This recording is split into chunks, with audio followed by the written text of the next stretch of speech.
How to remove green screen background in CapCut PC. Let's get started.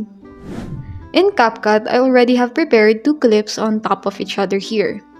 The main track has this video,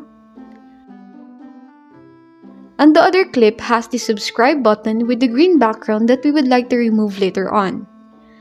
Make sure that the main clip is on the main track and the other clip should be on top of it. Now, select the clip with the green screen.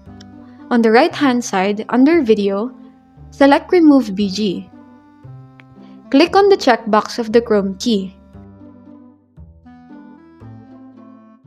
And then, select a color by clicking on the color picker right here.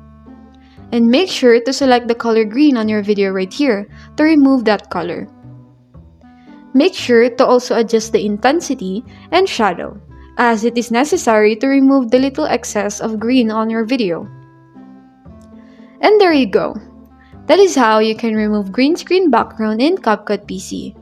Thank you so much for watching, and I'll see you in the next one.